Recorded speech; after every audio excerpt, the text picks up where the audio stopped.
What is up guys, Jarv here, back today jumping into Destiny 2. Now in today's video we're taking a look at this week in Destiny, so if you want to find out what's new this week, Grandmasters are back, we've got a brand new Corrupted Expunge mission, but also a new raid challenge and a lot more, then be sure to stick around and enjoy the video. If you do enjoy the video, be sure to leave a comment and rating down below, and remember to subscribe for more Destiny 2 content. But without further delay guys, let's jump into the video. Now this week marks week 7 in Season of the Splicer, and with that we get some brand new challenges and activities to get our teeth into. Now first of all, Grandmasters are back. Guardians must be 1335 in power to enter Grandmaster Nightfalls, and that's a mix of both pinnacle power that can be earned through activities and your artifact power, which you can raise as you gain XP. Now if you are still a little bit underleveled, then make sure to complete all your seasonal challenges, snag some bounties before hitting those weekly activities, and complete your weekly milestones in raids, nightfalls and the rest of the ritual activities.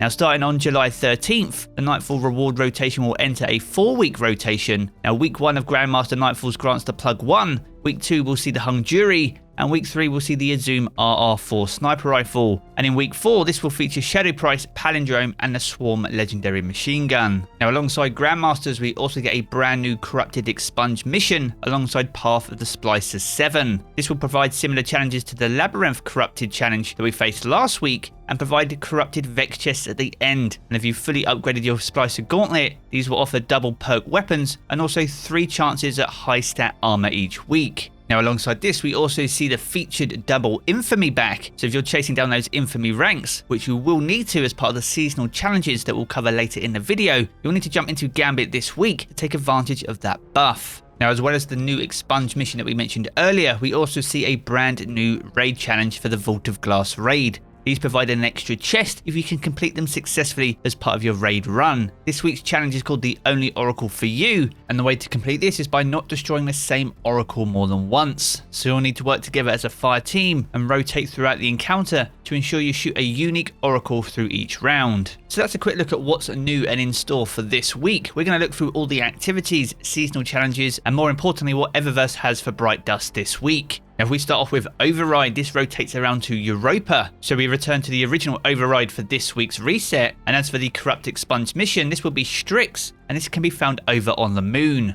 Now we made a video here on the channel how you can complete this in little over 3 minutes, so if you want to speed run your way through this and get some easy pinnacle loot, I'll leave the link to that video down in the video description below. Now the weekly Singe for the Vanguard playlist will rotate around to Solar, so equip those Solar subclasses when jumping into the Strike playlist. Now as for the Nightfall this week, and specifically the GM as well, it's the Glassway, so return to Europa for this week's Grandmaster and have to take out the Transcendent Mind in order to get our hands on the Plug 1 Adept. So if you didn't get your hands on this incredible fusion rifle, which can roll with Reservoir Burst, be sure to jump into the Nightfall this week. Now the Crucible rotator for this week will be Showdown, so if you fancy mixing things up inside Crucible this week, be sure to jump into the Showdown playlist upon this week's weekly reset. Now as for the Lost Sectors, these apply for Tuesday the 22nd of June only, and both of them can be found in the European Dead Zone. The 1310 variant is the Excavation site, and these will drop exotic boots, so if you can complete this solo you have a chance of getting your hands on some new boots introduced this season.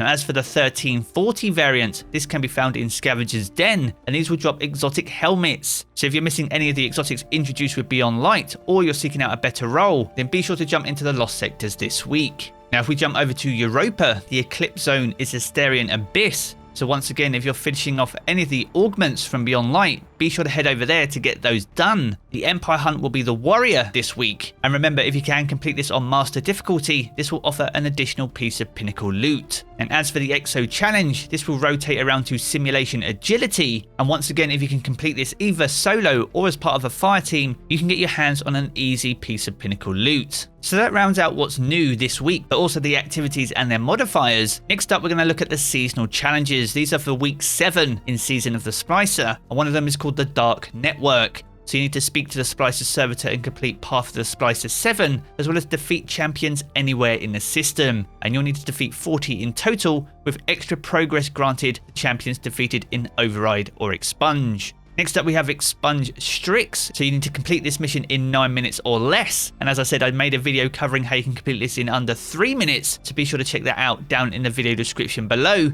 Then we have Ethereal Splicer 3, where you need to collect ether by playing Strikes, Gambit or Crucible, and you need to collect 1800 ether in total. Next up we have Machine Gun Splicer, so in Override or Expunge you need to defeat combatants with machine guns with bonus progress granted for precision final blows. And then for the final 3 challenges we have In It for the Infamy, where you need to get Infamy ranks in Gambit and you'll need to achieve 16 in total. But with it being double Infamy this week, this could be an easy one to complete. The penultimate challenge is Cadre of Contenders, so you need to complete Crucible matches in the competitive playlist and earn bonus progress for wins, so you'll need to complete 15 rounds in total. And finally we have Conquest of the Mighty, where we need to complete a Nightfall Strike on Grandmaster difficulty. So that wraps up the seasonal challenges, and finally we're going to jump into Eververse and what's available for Bright Dust this week. Now credit where credit is due, a massive shout out to Today in Destiny for providing this information. Be sure to check them out, I'll leave the link to their site down in the video description below. Now first up we have the Firebreak Rescuer, an exotic sparrow introduced this season. If you want to add this one to your collection, this will set you back 800 Bright Dust. Next up we have the World Shaper. This is for the Izanagi's Burden, an insane exotic ornament, and this one will set you back 1250 Bright Dust. So if you're a fan of Final Fantasy and want to turn one of the best exotic sniper rifles into a sword, be sure to check this out in Eververse this week.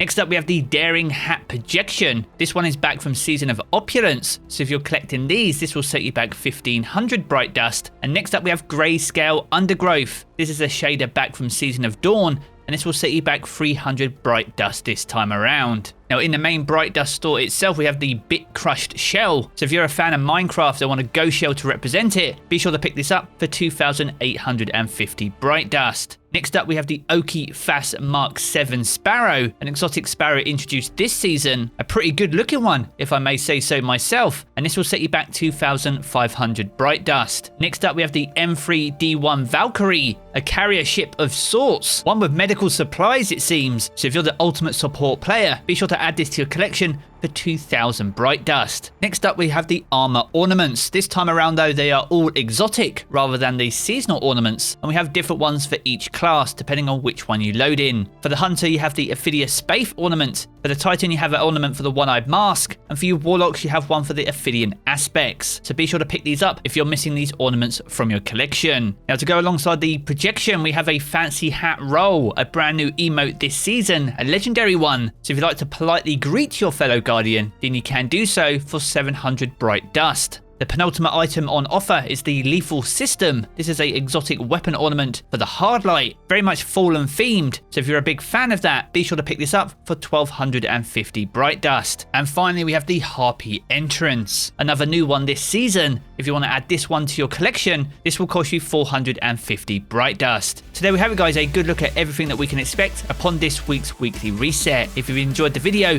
be sure to check out one of the 2 videos you see here in these cards for further Destiny 2 content. And as always, be sure to leave a rating and comment down below and subscribe to keep up to date with everything to do with Destiny 2. I'm going to jump back into the game as always guys, and I will catch you all again very soon.